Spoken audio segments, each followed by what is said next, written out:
I say the rocks were alive, I meant the rocks were alive. Do you really think this is just coincidence? Do you really think this is just some pareidolia?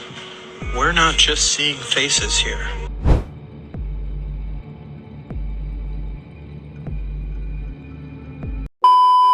What's up guys, welcome back to yet another video. It's your girl Kate. On today's video we are looking at the most interesting, creepy and of course scary TikTok videos that will keep you up at night.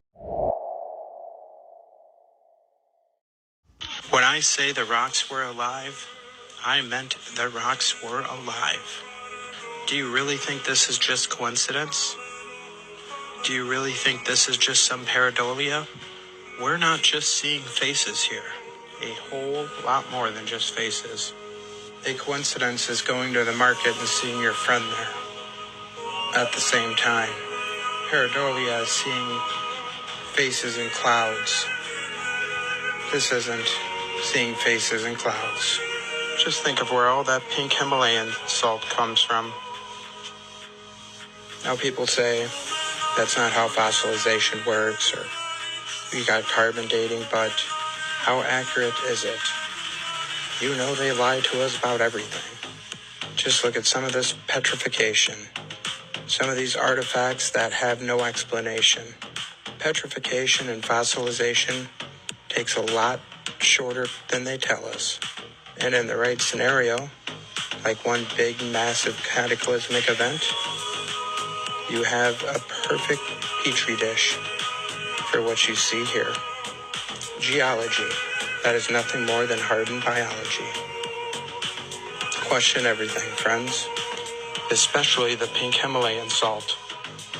Until next time, friends. To imagine that we could be living on body parts of giants is wild. Family, you see this? It doesn't make any sense. 1929, horses and wagons. This is what they told us. 1929, horses and wagons. Look at this video, family. Humanity has become stupider, or why does it seem that way? As if the whole world had used to works easier than today. When you at that time, for example, urgently needed one piece of clothing, but it was still wet, you could simply crank it through these in-house rollers to remove all liquid. Apart from that, there was rarely one house in which you cannot find a wall-mounted can opener with built-in magnet could find.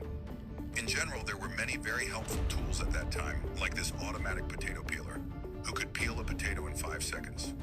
Cooking has thus saved an incredible amount of work, and when you see the kitchens of yesteryear, you realize quickly that they were They even had electric vehicles, family. Look at this, charging, just like Tesla. And again, this is the book that we are talking about, Tartaria Full Hidden History Unlocked.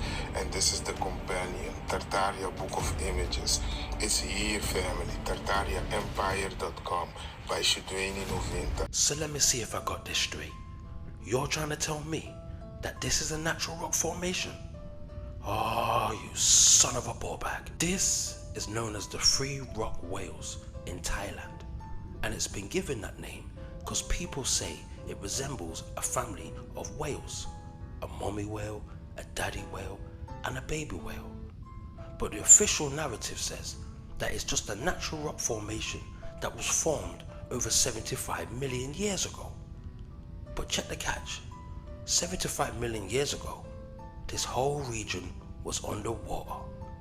Oh, we got your ass now. So what people are saying is that the reason why they look like whales, because brother, that's what they are. Petrified giant whales. Oh my days. So what we're trying to say is that many years ago, everything grew to an enormous size. Vegetation, animals, even humans. And at some point, there was a cataclysm that petrified many living things and turned them into stone. But the eyes are useless when the mind is blind. If ancient giants were real and turned into stone, it will change everything we've been taught about history, evolution, and about religion. Go! This is the Motherland Call statue in Russia. Allegedly, it was built between 1963 and 1967 to memorialize or remember the fallen Russian soldiers in the Battle of Stalingrad in World War II. Now, I don't think we actually built this, or they built it in 1963. I think this statue is a remnant of the Tartarian civilization that they don't teach about in the history books. They hide that history, and they don't want you to know because it has implications that would shake a lot of people. So look at this statue. This right here is an Attack on Titan size statue. Look at this lady. And this is constructed out of concrete.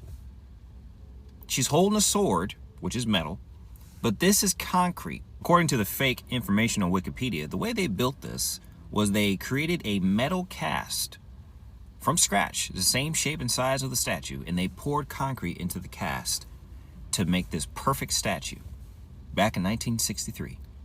Okay, that's cap, guys. That's cap.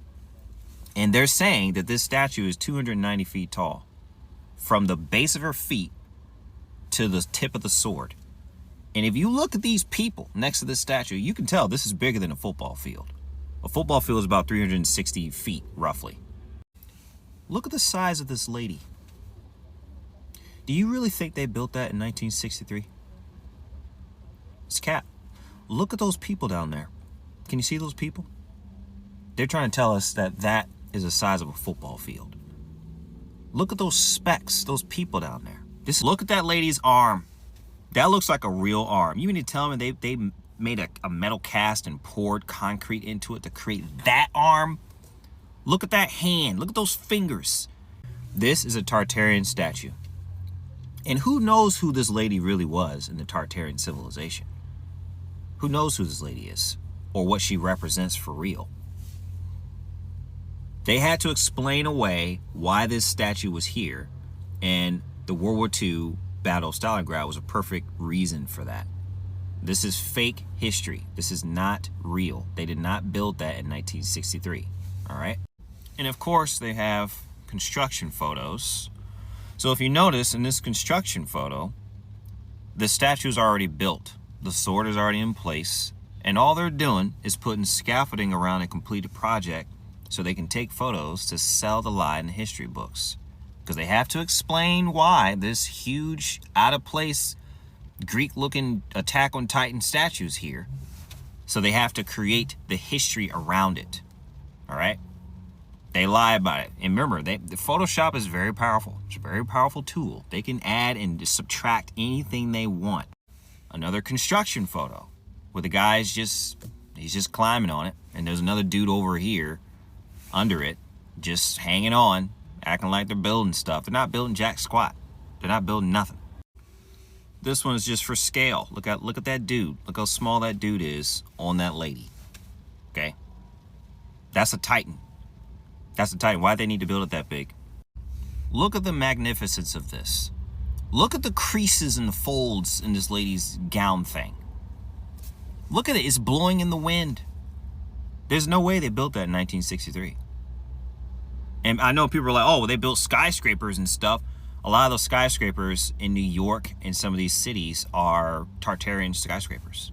People think that those construction photos are real. It's just dudes hanging out. Like, a lot of these buildings around and statues and stuff are from Tartaria. You need to look up Tartaria. And any construction bros, drop down in the comments and let me know if I'm tripping. If I'm tripping, I'm tripping. But to me, this doesn't look like they built that in 1963. And that sword is metal. And in 1972, they said, oh, we replaced the sword with a higher quality alloy because the other sword wasn't as good quality. Do you have proof of that?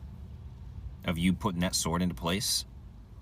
We didn't build that. This is a Tartarian statue, guys. So the point of this video is to get you to open your eyes and question the history.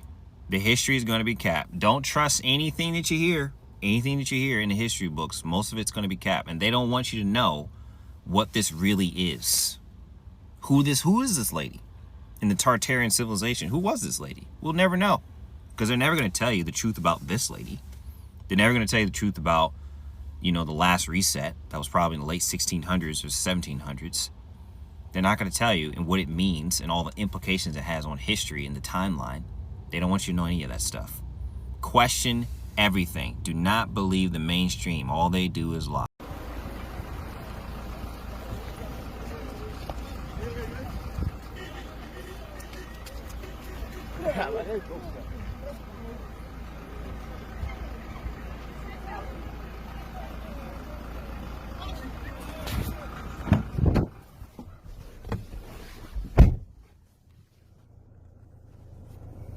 It's not dust, but something which is called ubumfuku. You can see people running around.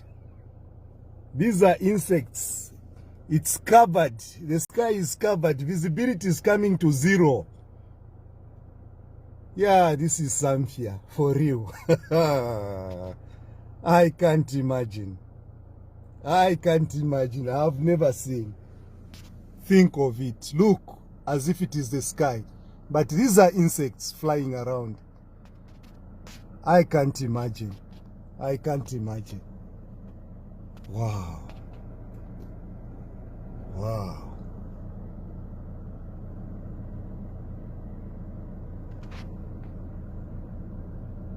People are running around. And this, they are saying there will be too much fish now.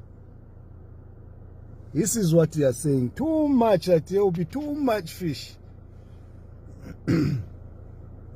Something called ubumfuku. Nature is so scary and beautiful at the same time. In 1983, a secret government experiment supposedly called Zone 15 took place, where consciousness retention during sleep was practiced. Subjects were trained to enter REM sleep while maintaining memories, logic, and keeping track of time, as well as controlling things within the dream, basically pushing the boundaries of what can be done while dreaming. But after pushing the dream so far, the project had to get shut down when one of the subjects got stuck in his dream for 16 years. And this was subjective, meaning that while he appeared to have a normal 8 hours of sleep in the real world, he was in a dream perceiving himself in an entirely different life, in an entirely different world, living for 16 years. And when he woke up from his extended dream, he apparently didn't recognize his wife, spoke in a completely unknown language, and tried to exit the room through a wall. Scientists and doctors working on the experiment originally thought that he was just having some sort of mental breakdown or possibly going through psychosis. But they ultimately came to the conclusion that the subject either built an entirely different world in his dream state, or that his consciousness shifted to an entirely different realm altogether. Dreams are just weird, man. When you dream, it's like you fall into different realities, and some you can't even remember. And sometimes when you're dreaming, you know you're dreaming, but you can control the dream. Like, you literally understand that you're in a dream state, and you know what it's crazy.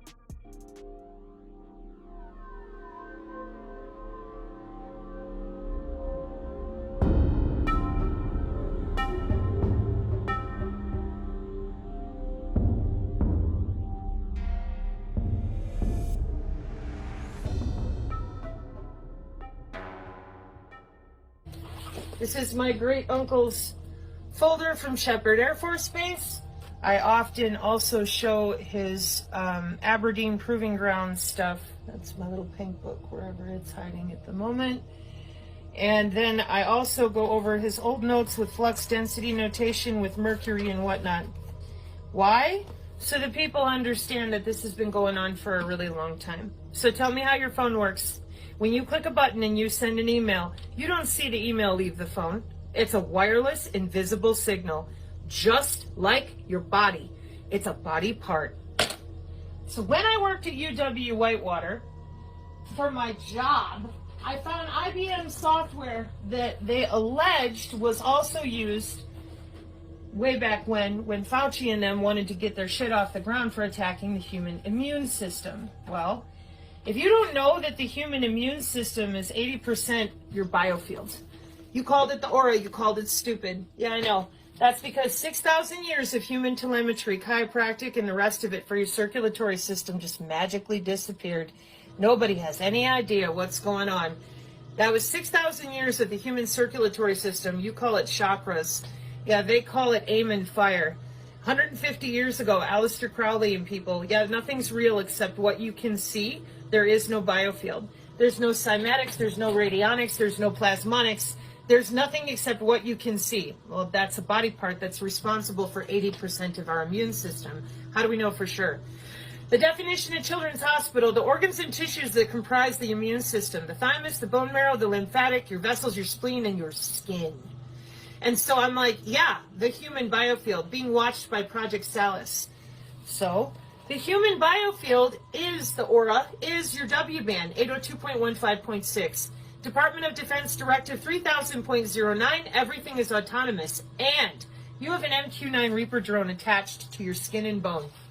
Now, that's a big bird for those of you that know. She's huge. And so for me, I'm like, why in the hell do we need something that big? Well, for those of you in radio frequency, yet again, that don't understand that we're playing around with the particulate in the atmosphere and perturbating the human biofield with the Doppler. Okay? And we're not talking about any of that. We're not talking about geoengineering and weather control, and all these systems work together. When I log into your body, I'm looking at multiple manifolds, torus manifolds, and then I'm using mathematics to log into your cell structure with something called biophysics. Opto-array, electronic, photonic, moving your cells around with pressure, temperature, and physics, physical, biophysics change. Not, oh gee, I'm waving my magic wand. No, I'm logging into your body with radio frequency directly. This is how AI precision healthcare is offered. And I'm going to show you the bigger sign here in a minute. Step 1. Since 2005, any little nerd who could code in Zigbee and Bluetooth for light switches since 2005 is working with these biosensors, K-hop nearest neighbor routing, dynamic channel allocation, thermodynamic routing, right there. You can go look it up. Open shortest path first, body to body. How did I find it? Cybersecurity for the new digital ID and the 6G low personal area network. Machine to machine, no human can crack it or de-encrypt it or encrypt it. And it's ad hoc, vehicular ad hoc or whatever. And then the body is what sends the signal. Now, the moment that I found this mathematically by the metrics, I had a shit fit because I'm like, how in the hell are you using the human body for that? What are you doing? If you're doing that, you're using the aura. And of course, you can imagine as a natural telepath, having been electronically tortured lifelong for metrics, I'm like, what the fuck is this? You told me, not y'all, but family, professionals, people, oh, energy work is bullshit, the aura's not real, only believe in what you can see, we're going to fix people's health. Well, I was told I had pseudotumor cerebri. Anybody who got an autoimmune disorder out there? You ever wondered why they can't fix it? Okay, maybe I should get that other sign back here for a second. Where's your immune system? 80% of your immune system is in that field. Am I able to electronically log into you and change out the cellular homeostasis of your electrical cell structure? And anybody who knows anything about biology, do you shit ham sandwiches? When you go eat your lunch, after you're done eating your lunch, do you shit it out in the same format? No. And why is that? Because we're biochemical beings and we have electricity in our cells. Yeah. But if I hit you with the signal and I decouple your ass from your circadian rhythms by using the ratio, the golden ratio, to decouple, uncouple the cellular state. Now, where did I get this from? Tufts University, Dr. Michael Levin. Life extension, synthetic biology, immortality research. It's called regenerative medicine, biomedical tissue engineering, wireless tissue engineering. For that, we have to disassociate your electrical fields, plural. This is called the biofield at the National Institute of Health. In the quantum market share, it's called the quantum field. In morphogenesis, you heard me, synthetic biology, morphogenesis, it's called the morphogenetic field. And why? Because it's still all the same damn thing. Your cells at every level exchanging data in your lymphatic system, your tissues. And now they're hacking into that, changing it so that they can get transhumanism, synthetic biology, life extension. Where the fuck is everyone else? So we published a year ago on the cover of Nature magazine, which is the highlight of any scientist's career, that we could reset the age of a complex tissue. We chose the mouse's eye.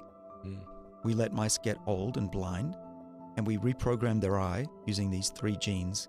They're called O, S, and K for short. And we turned the age back 80%, and they became they were able to see again. And so what we're talking about is having found that there's a reset switch in the body to be young again. And the information in the body to be young is still there.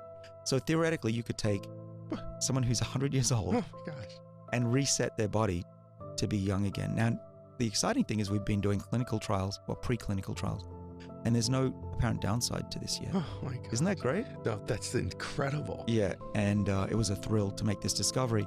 But since then, we've been doing the hard work, which is to figure out, is it safe enough to put into humans? And we're now testing it in non-human primates just to see if it's safe. Oh my gosh. And if all goes well, in the next 2 years, we'll hopefully cure blindness in people. That is absolutely freaking incredible. That is absolutely bananas. But it gets better. Okay. The eye was just something we chose. I didn't think it would work any better in the eye. In fact, I thought it'd probably work worse. But we found that there's a universal reset switch. So you can reset different parts of the body.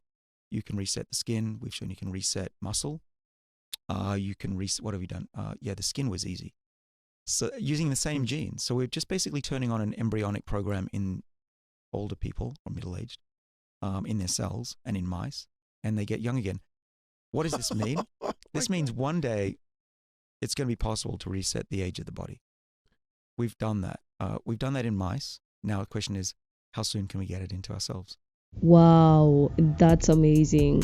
And you know they say history repeats itself, because when you look at ancient civilizations, you'll find records of people claiming to have lived more than 400 years. So it's so crazy because living 400 years, we've proven it so far to be impossible. Maybe this is the exact same thing they did, because that is the only way it would make sense. Otherwise, saying living over 400 years, I don't know, it doesn't make sense unless they were doing something that we are not doing, so that we can get to that point where we also can live that long. You feel me? So maybe this is the same process. Maybe we're just remembering what we used to do. Maybe it was us, maybe not. I don't know. It's crazy. Let me know what you think. If you go to the hospital today and get an encephalogram, what's that? That's the memory of your conscious mind.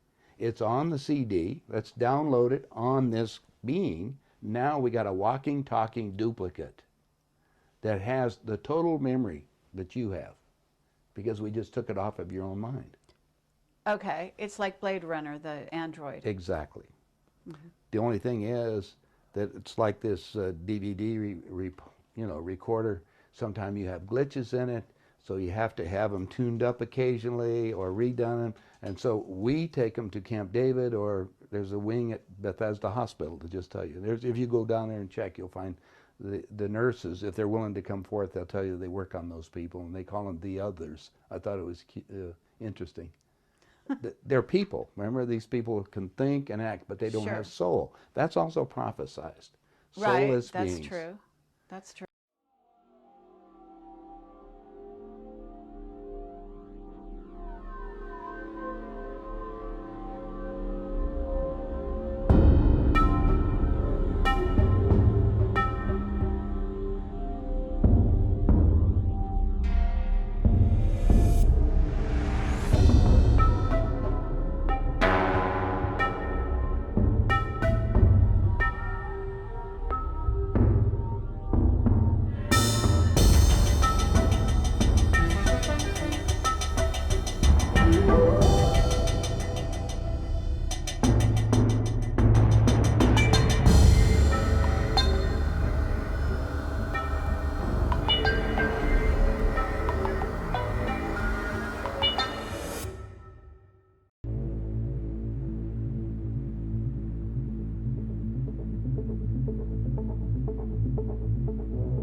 Oh, wow.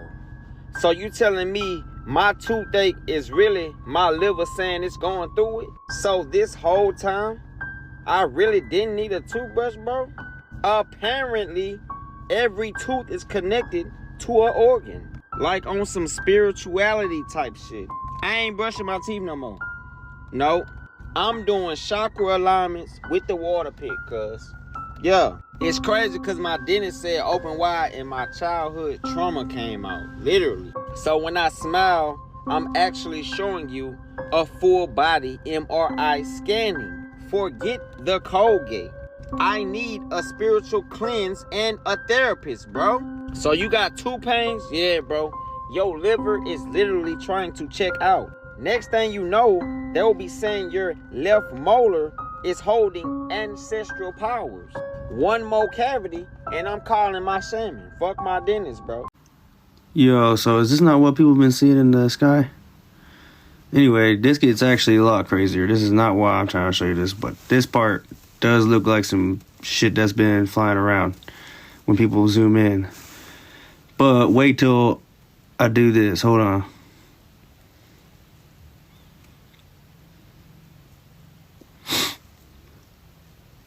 I just came out to see how much water my sheep has drank.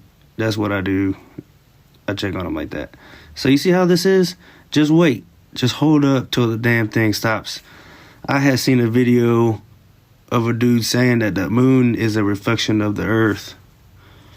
And I forgot about it till I just walked up and did this. Look at that. That looks like the moon, bro. You see those waves going across? That sometimes happens. And people that know me are going to be like, dude, Alex lost his mind. But I've always been like this. I just don't say it out loud. Look at that. That's the moon, man. On a flat surface with dry land showing on the shadows. Craters. Whatever. Those ain't craters. It's dry land, dude. I mean, I can't say for sure, just like nobody's been in space to prove that we can go to Mars. I can't prove that this is the moon, but hey. All right, we're cooked. Somewhere in a South Korean lab, a new form of life is taking shape. Encased in a shell of hydrophobic particles, this shape-shifting droplet is soft yet nearly indestructible. It survives high-impact drops, squeezes through impossible gaps, and glides over land and water without a sound. Controlled by ultrasound, it follows commands, precise, obedient, but always moving. Researchers believe it could navigate the human body, deliver medicine, or explore disaster zones. A machine born from technology. And this is only the beginning. Particle armored liquid robots. Squishy, smart, spooky. Have these guys never seen a sci-fi movie? I think we know how this script ends. What are your thoughts? Should we call it awesome or freaky? I've explained this so many times in so many different ways, but maybe we'll stick this time around. You never know what sticks with people. You'll never know. Listen, you are not your mind and you are not your body, okay? You have a body and you have a mind. Your mind and your brain are not the same thing as well. Your brain creates space for your mind to be. So your mind is a non-physical thing. You can't see your mind, but you know it's there. You can feel your mind. That's where your thoughts, your emotions, your beliefs stay. Your brain, on the other hand, is part of your body. So you can actually see a brain. If we open your skull, we can see your brain, but we can't see your mind, meaning we can't see your thoughts and your imaginations and your beliefs and all those things. Now, in order for you to manifest the things that you want into reality, in order for reality to bend to your will, you need to convince your mind that whatever it is that you say is true. That's why a lot of people get this thing all messed up. That's why a lot of people say, this doesn't work, I've tried it, it doesn't work. Listen to me, if you say it doesn't work again, gizok shy because it works. You need to convince your mind. Convincing someone, when I tell you something, I can tell you something and you can say, no, I can hear you, but but if I convince you of something, I will tell you something and you'll be like, oh my God, that makes sense. And then you start taking it and believing it as truth. I have just convinced you. I have just given you a belief. Now, a lot of people think, they tell their mind something and they're like, I'm rich, I have money, I am this, I am this. And the mind is looking at you like, okay, but you haven't convinced it. Once the mind is convinced, so there's something called cognitive dissonance. So one thing about the mind, I want you to think about the mind as the ego. The mind is the ego, right? Your mind is that one friend that never wants to be wrong. Never wants to be wrong. She or he always has to be right all the time. And she will prove himself or herself to you guys. So the mind likes to prove itself. It likes to prove that whatever it is that it's believing is the right thing. So that's why they say that we live in one planet, but in different worlds, because we see things differently. Because each of us has convinced our mind differently. So each of our minds is convinced of different truths. So what might be true for you might not be true for me. Not because it's not true or not because it is true, just because your mind is convinced of it and my mind is not yet convinced of it. Another thing that has been widely studied by scientists is the fact that the mind has confirmation bias. So you take in a lot of information throughout your day. There's a lot of things happening throughout your day. The mind takes in 11 million bits of information per second, but can only process 50 bits, right? The 50 bits that it processes is the 50 bits that it is convinced of. And that 50 bits that it is convinced of, it got it from you. You're the one who convinced it of that 50 bits. So 11 million things, 11 million bits are happening, but it's only going to focus on 50 bits that you have convinced it of. Why? It needs to prove to you those beliefs. It needs to prove to you that, Vele, this thing is like this, because why? It doesn't like being wrong. It doesn't like believing in things that it can't prove. So manifestation is simply just your mind choosing to show you that 50 bits that you have convinced it of. It doesn't mean that the other things in the world are not happening. Doesn't mean there's no poverty. Doesn't mean there's no unemployment and all of those things. Those things are there. But because your mind can only process 50 bits of information and your mind can only show you what you believe, it will ignore all the other things that are happening in the world and show you in your personal life how things can work out, can show you a business idea, can show you this and this and this and this for you to make money, even though, yes, the economy is not doing well, yes, there's unemployment and all those things. So it's not the fact that the world is this fairy place where nothing goes wrong and you have all your greatest wishes. No, it's just that you experience what you have convinced your mind is real. That's why we say that your beliefs create your reality. So it is up to you to say, oh, okay, so I need to convince my mind of the things that I would like to see. So I need to convince my mind that money is easy to make. I need to convince my mind that there's riches, the universe is abundant. I need to convince my mind that I can get a great partner. There are good people in the world that will love me. I need to convince my mind that I am lovable so that it can shut off everything else happening around and show me exactly what I have convinced it to. So how do you convince your mind? Repetition. You say those things even when things around you are still happening, because remember, it's still showing you the things that it is convinced of, and you are not going to just convince it with one day of saying, oh, I have money. No, you are going to convince it through repetition over and over and over and over again. Another thing the mind listens to is your emotions. You need to check your emotions. What do you emotionally react to? I can't go deep into that. If you want to know more, go check out my YouTube channel. Your emotions are very, very important. Once you have done that repetition and emotional conviction, then you have a chance to convince your mind of the new truth that you want to live. It's as simple as that. Well, it's not simple. It's simple, but it's not easy. Wow, that is so true. Everyone is creating their reality, whether you're aware of it or not, whether you believe in it or not, you're constantly creating your reality. You know, it's said that your dominant thought is what that actually manifests. Your life outside of you is caused by the dominant thought that you keep having about yourself. We've come to an end of our video. If you've enjoyed watching this video so far, don't forget to give it a thumbs up. Subscribe to my channel if you haven't, guys. Get me to 50k subs. Thank you so much for watching. I'll catch you on my next video. Adios.